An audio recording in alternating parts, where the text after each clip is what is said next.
short welcome back. You're watching KUTV Primetime News.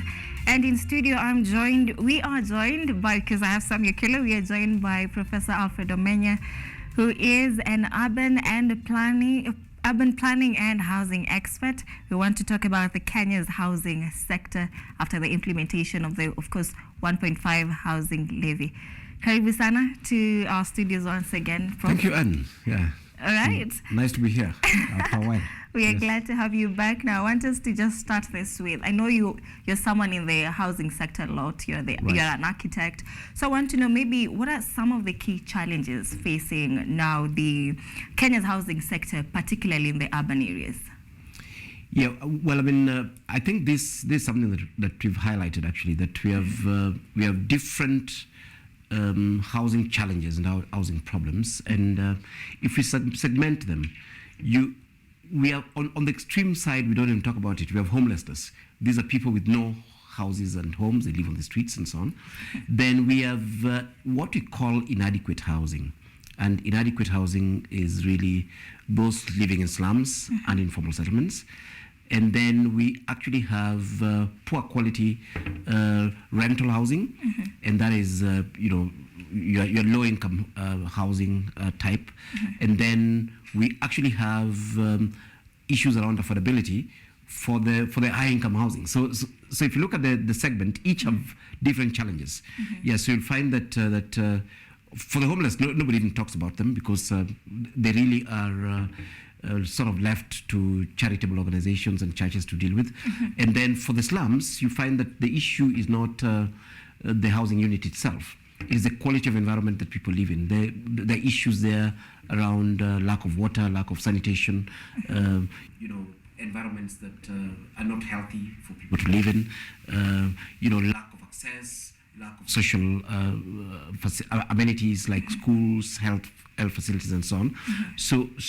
And that is the biggest challenge that we have, because if you look at your urban areas, about nationally, you're looking at about 60% of all our urban areas, people living in those conditions. If you look at that in absolute terms, you're really looking at almost 20 million Kenyans in that sort of space. And then if you come to major towns like Nairobi, it's even higher. You're looking at almost 70-something% of people in those sort of conditions. Yes, and then of course now when you look at low-income housing, I think in this good examples in these areas, I really like your old council housing that is quite run down. They're not slums per se, but they're totally run down. And then you see emerging estates. Good examples in Nairobi would be the famous Pipeline, or places like Kumoja, Kayole, Zimmerman, and so on. You find that these are actually housing that people pay for. They've been built, but they're not very safe. Occasionally we hear buildings collapsing in those sort of places. There is some sort of infrastructure, but they're not really, they're not appropriate housing. And then now when you shift the challenge to let's say people are building for themselves, or people living in flats in slightly more affluent places, then you find the problem reverses. It is not an issue of the quality of the house anymore. It becomes an issue of affordability of those houses. For example, I mean, if I may give an example, and that's a problem in the mortgage market. If I may give an example, as somebody living in say Hurlingham in Nairobi, you'd find that this person pays say 70,000 rent, but if they decide to own this particular house, their mortgage payments per month for a 20-year mortgage would be something like 300,000. So they can't afford. That's the interesting thing, that although they're wealthy, but they actually can't afford. And that's I'm saying that the Kenyan housing problem is segmented. It is not the same problem. Sometimes it's poor quality rental, sometimes a slum and a slum upgrading situation, sometimes it's expensive mortgages and the mortgage market, sometimes it's actually even the price of the houses themselves. Yeah, so there are very many different issues to actually look at when you're looking at the housing challenge, and of course how to deal with it. So which one is better, renting or mortgage? It's actually very, very interesting, because again, before we even get into the situation, whether it's better to own or do a mortgage, you'll find that Kenya is also a very bizarre place compared to other countries globally. In many countries, you find people who stay in slums and informal settlements don't rent. they're typically people, they own. That's the interesting thing. The poor people, they organize themselves, they get places where it's actually legal to build, and they build there. That is the situation in countries like South Africa, our peers, in Egypt, Nigeria. That is the same situation in Brazil, it's the same situation in India and so on. But Kenya is very interesting because poor people living in informal settlements actually rent. They don't own. Yeah, so you have slumlords, whom they actually pay for, they actually pay, and these people don't provide quality housing. The reason why this is important at that very, very low level of renting is that we don't have a mechanism of forcing these slumlords to provide good quality housing. So in the first instance, that was saying, even before we look at whether it's good to rent or to own, what you're saying is that the bottom line is that we need good quality and proper housing, whether you is a house you own or is a house you rent. But in our situation is that we have very poor quality housing, which we rent. So I mean, all those examples I gave, in the slums we rent, amongst low-income owners, dwellers, you also rent. Whether the Omenyas I was talking about, the pipelines and so on, majority of those people who are in there are actually renting. Yes, and then of course we have the ownership bit. Yes, so in Kenya we have to deal with two issues. Of course, ideally it is good to own. It is actually better to own in the sense that you are actually investing, you are developing an asset and so on. You have a bigger responsibility over the house that you actually live in, and you can invest in it gradually. But like I've said, what has also happened in Kenya now is that it's ridiculously expensive to own. Yeah, and these are the issues that we actually have to talk about. And it doesn't matter whether you're paying a mortgage.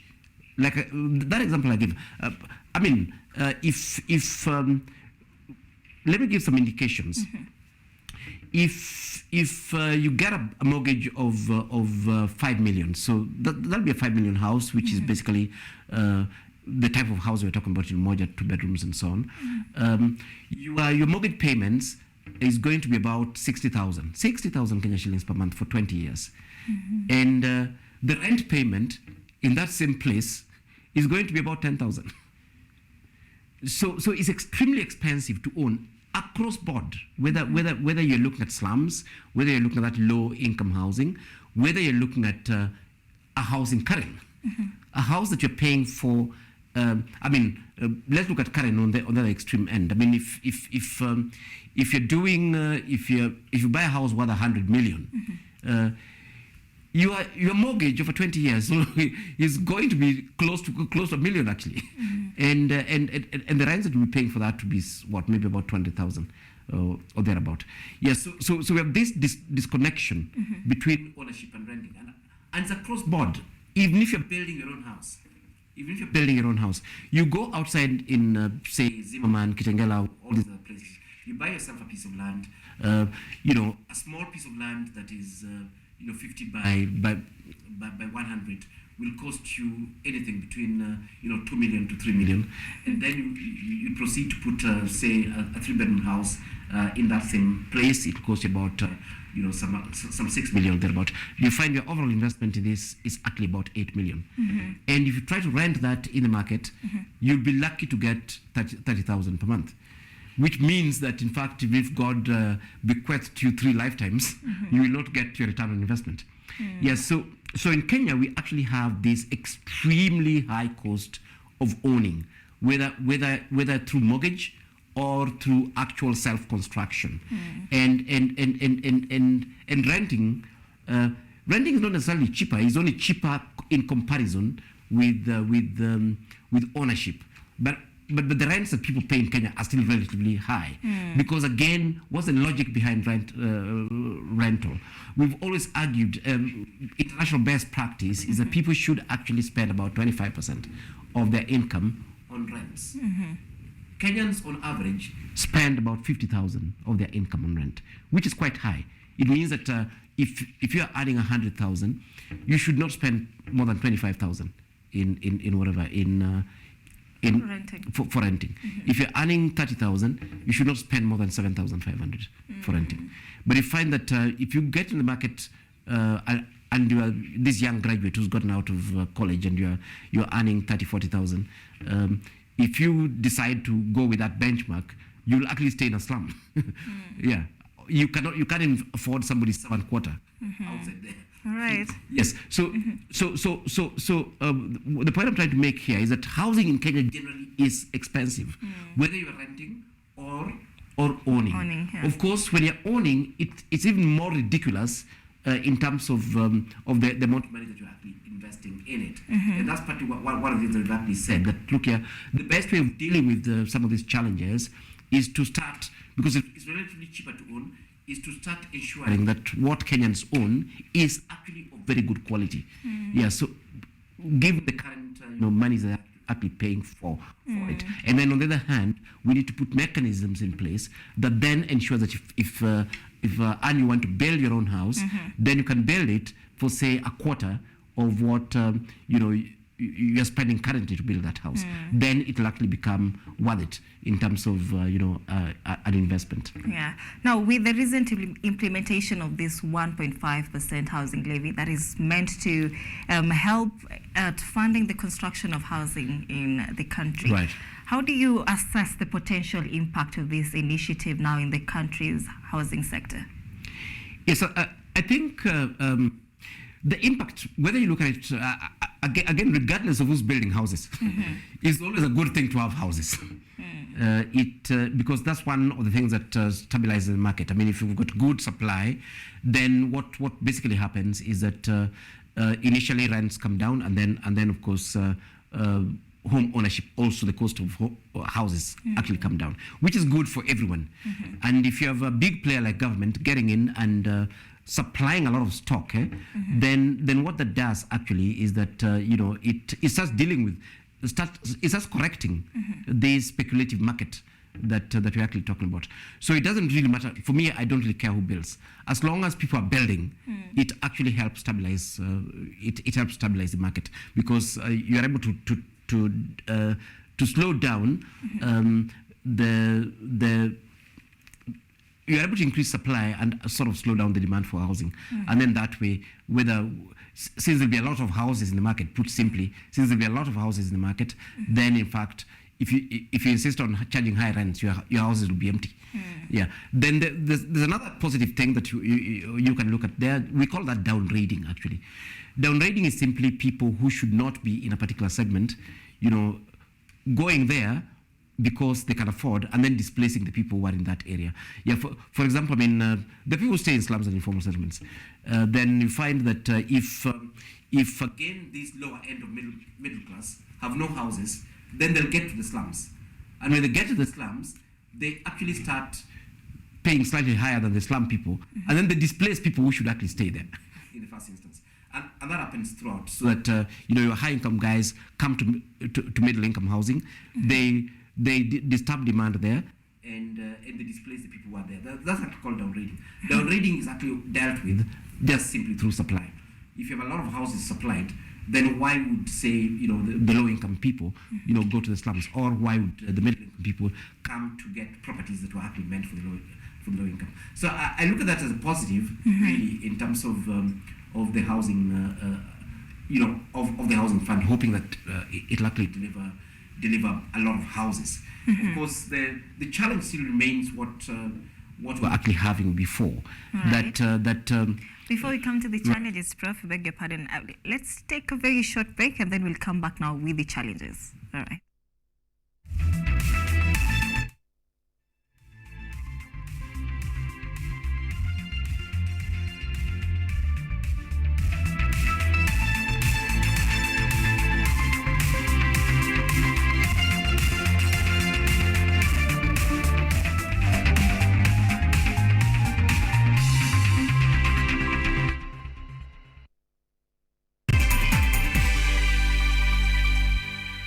Are you an aspiring media practitioner, a graduate, or you just want to advance your skills in television production? Then welcome to Kenyatta University, where education meets innovation. KUTV, the premier university television station in Kenya, is now offering short courses in TV studio, field technical operations, and video editing. Through these courses, you will acquire hands-on skills on camera operations, media production, lighting techniques, audiovisual editing, and sound and visual control, and how to operate key equipment in modern TV control room. Enroll today at KUTV and discover your full potential in cutting-edge TV broadcasting. Graduates of these courses will receive professional certificates. For more information, visit our offices at KUTV Studios or call us on 020-870-4252 or 020-870-4255 or SMS us on 0739-110-544. KUTV, a new experience.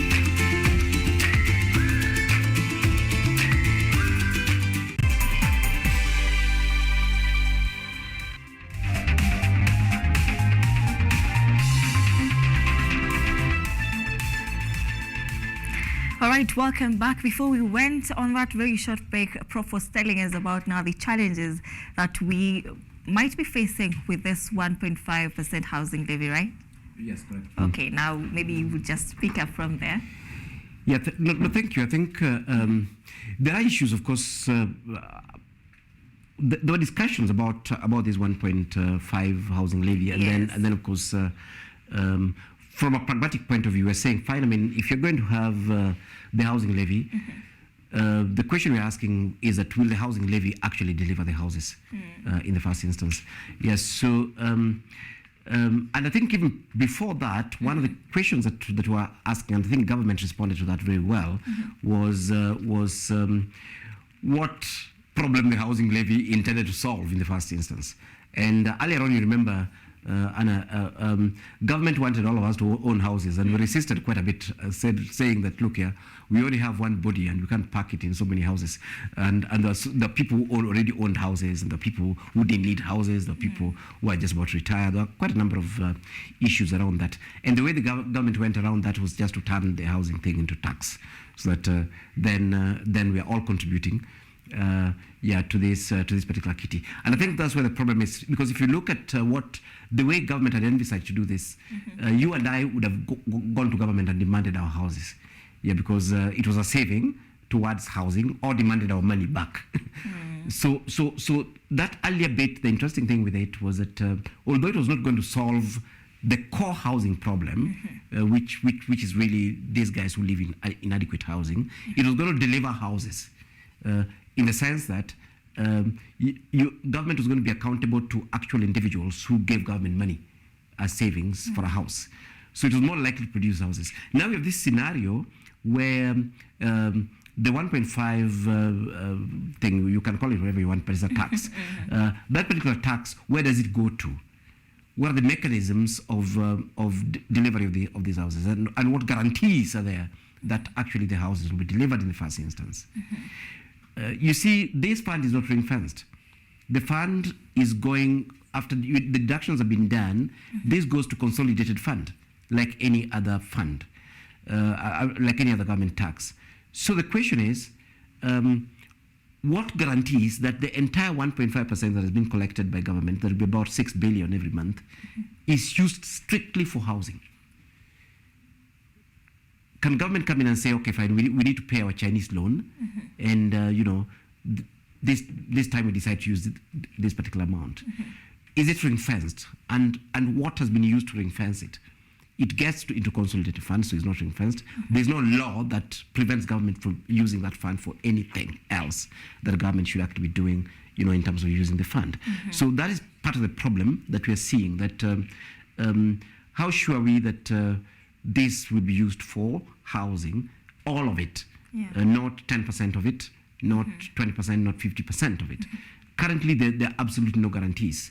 And the second bit of an issue that we've actually had was actually about the institutional framework for delivery of these houses. And yes, the president himself said that this housing fund has been in the law, in the books, and they're just implementing it, actually using the Finance Act, which was partially true, because I mean we've always had a housing fund in our laws, but that housing fund is part of the National Housing Corporation Fund Act. So strictly speaking, if you have to look at this thing from the current existing institutional framework, then all this money that we are collecting should actually go to the National Housing Corporation. They're the ones who should apply it, because they're the one allowed by law to operationalize the fund. Otherwise, we need to create another fund. But the question is government likely to channel this money through the National Housing Corporation? The answer is no. In fact, I was in Kisumu, and I was quite excited because there are these adverts that are coming in like every 10, 20 minutes in the local stations, be it the Kisii one or the Western one or the Luo one, basically promoting Bomayangu. So government really basically has an intention of applying this fund outside of the National Housing Corporation. Again, that has a number of pitfalls, in the sense that what are the measures, what are the accountability issues around this, what are the institutional frameworks that are used to apply this particular fund and so on. And again, the reason why we're keen on this is that, this opens up the fund for abuse, it opens up the fund for use in all sorts of other different things and so on. I was with the Vice President in a function just 2 weeks ago, and in that particular function, the Vice President was actually asking the housing minister to build some teachers' houses in a school, and using the housing fund. He was making a promise around that. The question I was asking was that is that one of the things that was envisaged for this particular fund? The question is, what can you use the fund for, and what aren't you allowed to use the fund for? Right. Can you build anything, with this fund, and then it will still qualify as a housing fund? What type of houses? Can you use this fund, for example, to put infrastructure in slums? Yeah. Can you use this fund to do dormitories in high school? Can you use this fund to build teachers' houses somewhere? Can you use this fund for police housing and so on? Currently, it is not clear. There is no law that sort of guides, the actual use of that particular fund. And the last bit of it is that this fund can actually be stopped in terms of its constitutionality and its illegality.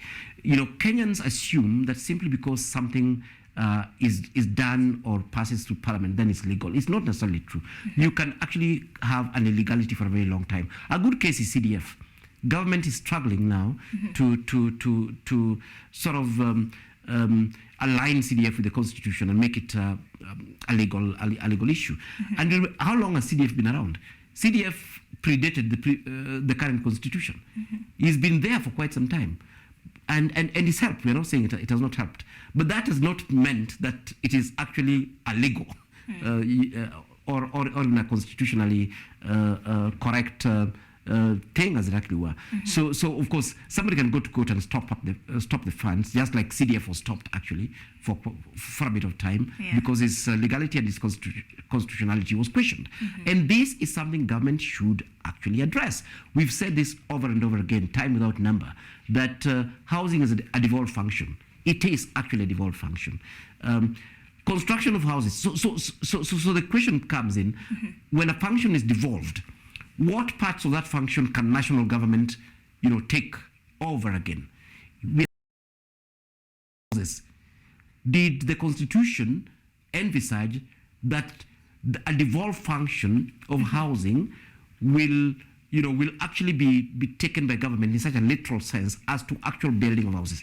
Of course, when government is putting up policies and putting up programs and so on, yes, that was envisaged by the Constitution for devolved functions. But when government is doing the actual, activities that were envisaged in the Constitution, the function of building houses, here we are talking about national government through Bomayangu putting down houses. Is that what the Constitution envisaged?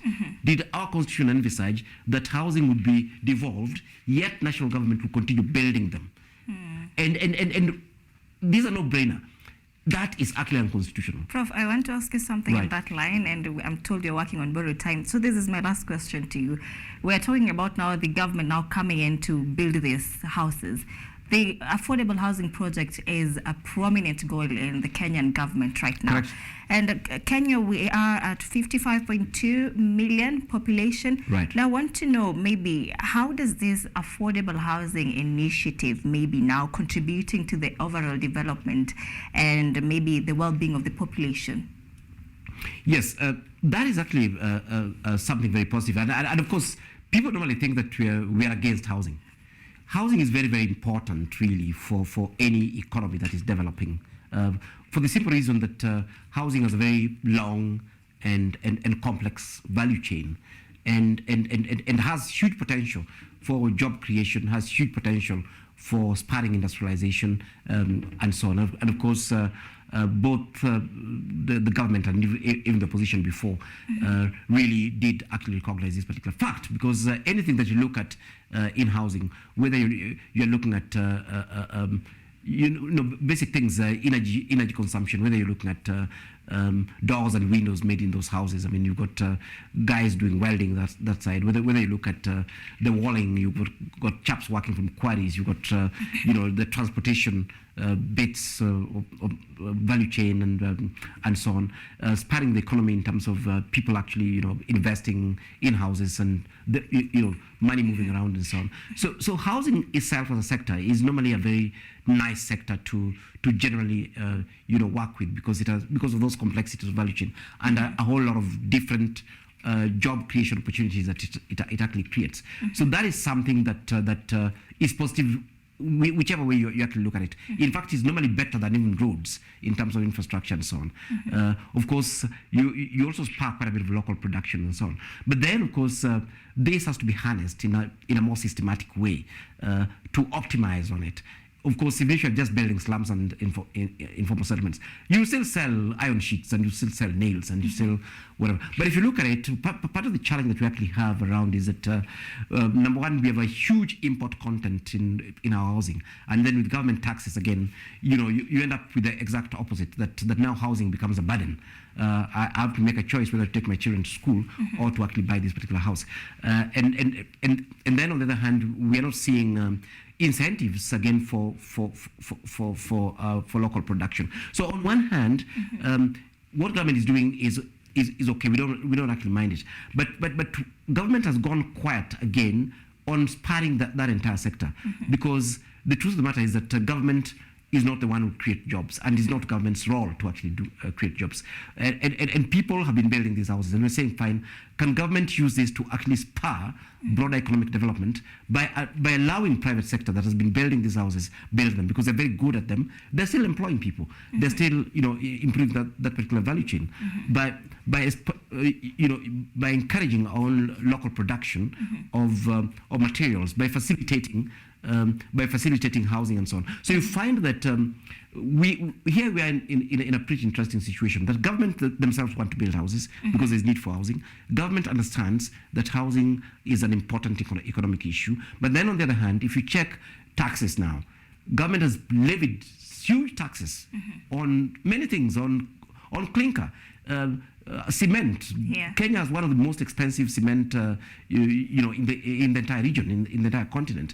Power is extremely expensive and so on. So this actually has the reverse effect, that actually it discourages people to actually invest in housing, which in fact is what government should be encouraging in the first instance. So even as government, builds houses, they should also ensure that broader policies outside there, particularly the tax regime, is organized in a way that encourages investors, to put more money in housing as well. Thank you so much, Prof. I'm being told that time is up, but I understand that we can continue this conversation later on, because now this is our program. It's called Money Monday, and we're glad to have you here with us tonight.